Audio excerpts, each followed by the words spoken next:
What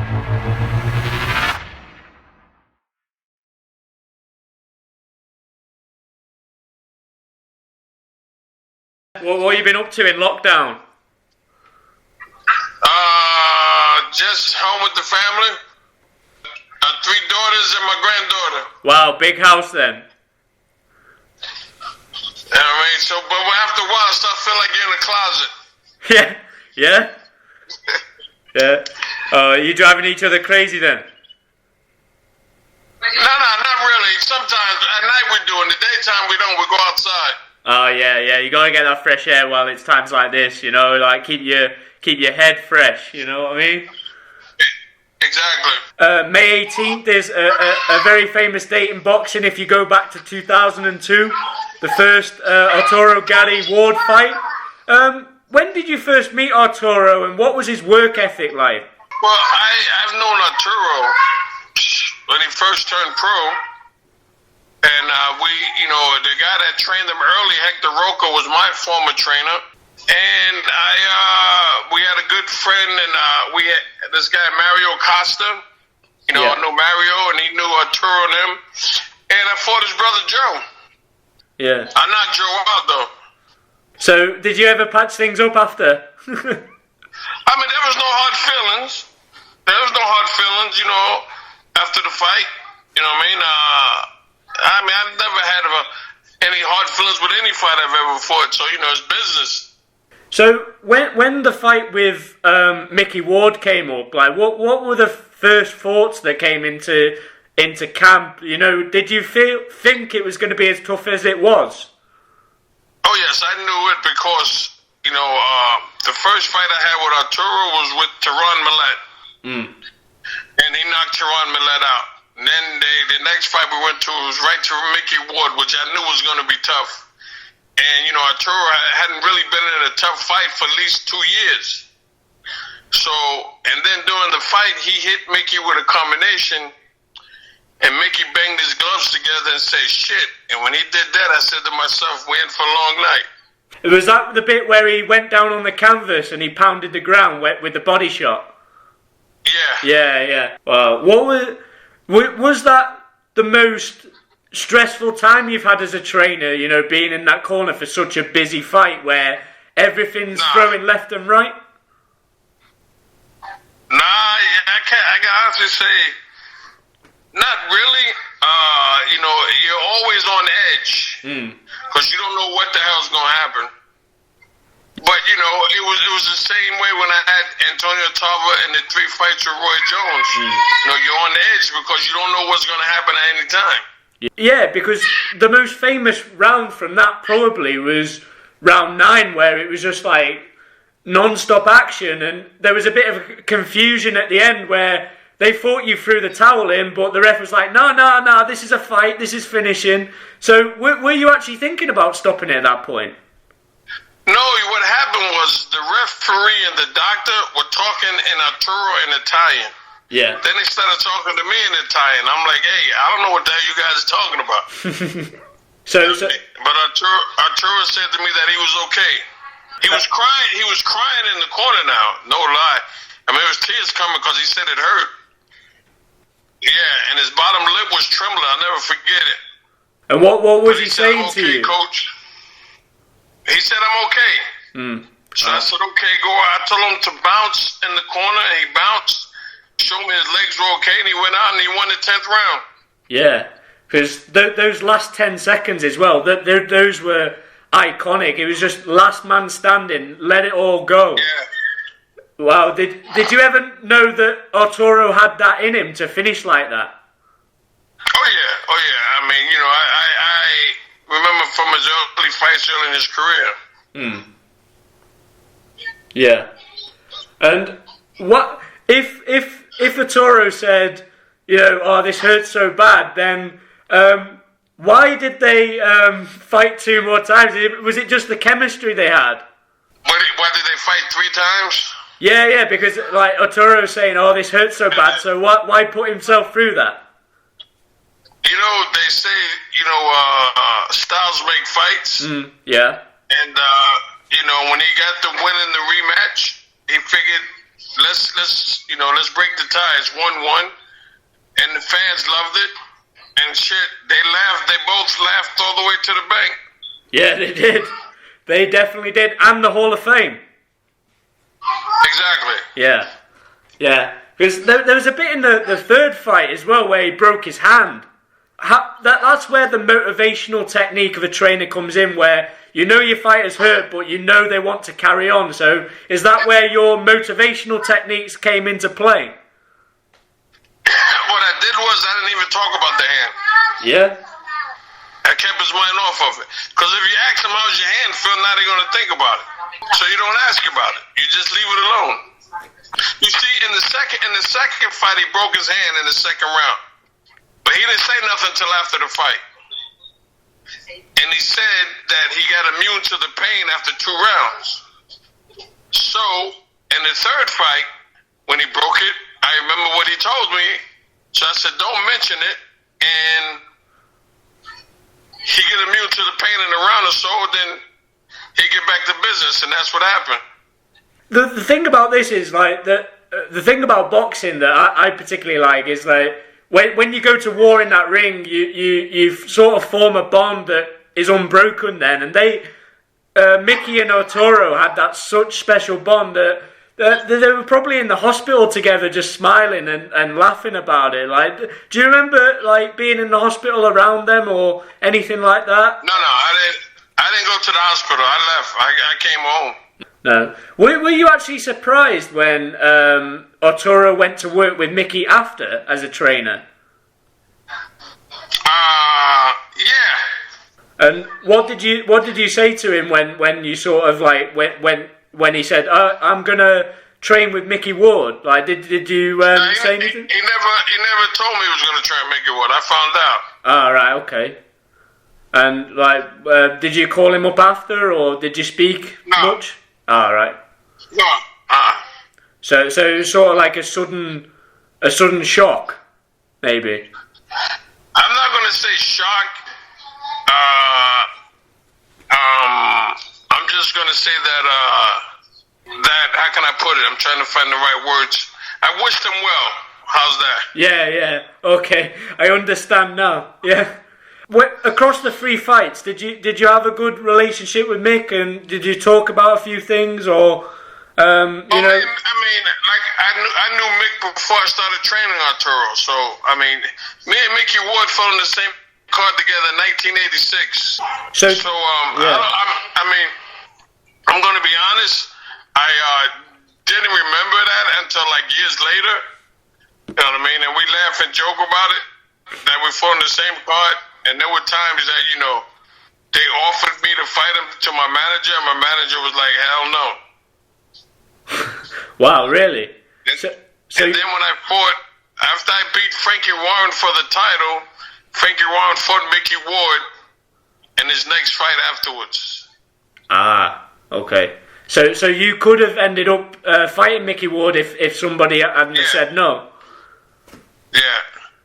That's interesting. How do you think that fight would have gone if you'd ever shared a ring with Micky? He wouldn't have hit me with that hook to the liver, I'll tell you that. Elbows down, am I right? Exactly.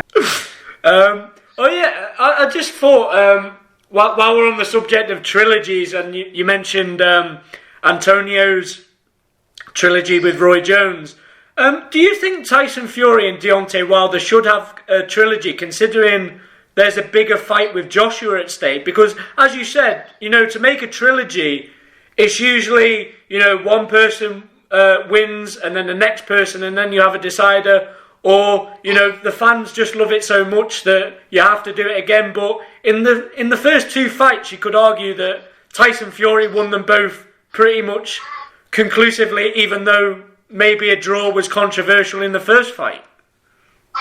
Yeah, I mean, you know, it's a toss-up about the trilogy. You know what I mean? I mean, boxing could use it. I think it'd be interesting considering where the last fight went. Mm-hmm. Yeah. So I think it'd be an interesting rematch. What do you think Deontay needs to do in the third fight to come back on top against Fury? Because, as we've all said in the media, you know, this is a classic boxer versus puncher matchup, Tyson Fury being the boxer. So what does Deontay need to change to sort of come out on top next time? He's got to make a few minor adjustments, nothing major. But I can't reveal that, you know what I mean? I'm just going to say he's got to make a few adjustments and he'll be fine. All right. Is there any area you can allude to on what those adjustments will be? Maybe stamina, footwork? No, I don't think it's none of that. I just think it's something very simple. You know what I mean? How can I, let me see, I'm trying to find the right words here. Just simple, basic stuff. I'm just going to leave it at that. Go back to basics. Yep. Yeah, go back to boxing basics. You know, because we're on this period, they were supposed to fight in July 18th, but obviously we can't because of coronavirus. And there was actually a bit of a gap between Antonio's third fight with Roy Jones. So what can space like that really do to a third fight in a trilogy? You know, does it suck the life out of it pretty much? No, I think that it helps Wilder. It helps them? It helps them recover more mentally and physically from the last fight. Yeah. Who do you think needs to recover more physically? Probably Deontay, because he was weighed down by that suit of armor that he wore. I just think that he took a lot of punishment. I think Mark Brilliant did the right thing by stopping it. Yeah. And I think sometimes a loss like that has an impact on the guy mentally more than physically. And I just think that Deontay needs to sit back, step outside the picture and look at the picture from the outside. And I think he'd get a better view of what's going on and what he needs to do. Yeah, and I'm glad you said that about Mark Brilliant, because a lot of people particularly on Deontay's side, who were supporting him, they were criticising him for, throwing it in and not letting him finish the fight. And, when criticism comes for a trainer, it's an easy accusation to make, isn't it? Like, when a fighter loses, point the finger at the trainer. The thing is this. Mark knew his fighter was in a situation where the other guy was getting stronger, your fighter's getting weaker. So common sense would say, why let my guy take more punishment? Each round, Fury was getting stronger, Wilder was slowing down more and more. So why subject him to that? See, everybody else around don't know what the hell they're looking at. They think they know, but they have no clue. And why is that, do you think? Because they've never been in those type of situations. In the ring, as a fighter, Mark has been there. Mark knows his fighter. He's like, wait a minute, man, this guy's stepping on the gas, and my guy's not reacting quickly. You know what I mean? It's just knowing what the hell you're doing in the corner. Like I said, all I'm gonna say is this: I think Deontay should step outside the picture and look at everything and everybody inside the picture, and then he'll see what the hell he needs to do. I mean, today you have a lot of cheerleaders in the corner. A lot of these guys don't want to lose their job. They want to keep their job. Yeah. But sometimes your integrity is more important than a job, right? Exactly. Yeah. Well, thanks for your time. Anyway, I just really want to thank you for reaching out to me, because, like I said, I saw the story on Floyd Mayweather, and I was thinking of trainers to speak to about that, him making the transition into training. And I just thought, if you'd seen that story, and then what were your first thoughts on maybe Floyd Mayweather switching into training? It's going to need a special somebody to take him on as a trainer. Well, I think that, it's not going to be as easy as he thinks it is, making that transition. For the simple fact that you got to understand that everybody can't do what you did. Yeah. And you're going to have to make adjustments to that young man, to what he does best, and then try to add some to it and take away from it. So it's not a easy thing to do if you're serious about your job. You know what I mean? It's going to be a challenge to him, and he seems like the type of guy that loves a challenge. So I think it's going to be interesting. Yeah, because what do you think the difference is between being a great fighter and a great trainer? Well, the difference is that first you have to understand is that not everyone can do the things that you did. So you have to go into a whole new world, a whole new element of teaching. Not just what you do, because not everybody can do it. So now you got to take this fighter who can't do everything you did, because when they can do what you do, it makes it easier. Now you have to make adjustments just as much as the fighter has to make adjustments. Yeah, because like I say, trainers, they don't just give advice to fighters. They've got big responsibilities in their hands, and I think if Floyd is to take somebody on, he's going to have to try and step away from himself a little bit and not think like himself, if you know what I mean. Because say if a fighter's hurt in a fight and it needs pulling out, and then Floyd's saying, come on, you can do this, you can get through this, it's all the mentality, sometimes you've got to make tough decisions as a trainer, and that's going to be a real test for Floyd if he does go into training as well. Yeah, something, and it's sort of like you got to know your fighter. You got to study your fighter every day to know what he does right, what he does wrong, his weaknesses, his strong points. When he's in trouble, when he's not in trouble, when he's feeling it, when he's not feeling it. It's not that easy, man. You gotta really, really know the fighters that you're dealing with. Yeah, and when you first switched from fighting to training, was there any advice that your trainer gave you before going into the business of training? He just said, remember, buddy, the same thing I just said. They're not going to be able to do it the way you did it. And remember that it took you time to get where you were. You didn't learn it overnight. Did you meet him before the Arturo Gatti fight in 2005? Like, did you see him early on in his career? Oh, yes. I've known Floyd since he was in the Olympic trials. I've known Floyd a long time. Yeah. You know what I mean? And, I was good friends with, God bless Roger. Yeah. It's Jeff, Floyd Sr. I've been, as a matter of fact, Jeff Mayweather, I sparred with Jeff Mayweather for like 3 weeks when I fought Simon Brown for the title. So, I've known the Mayweathers a long time. So, so I was not surprised, when he turned pro, how successful he was. Was there any difference between Jeff and Floyd, like, from what you remember? Oh, yeah,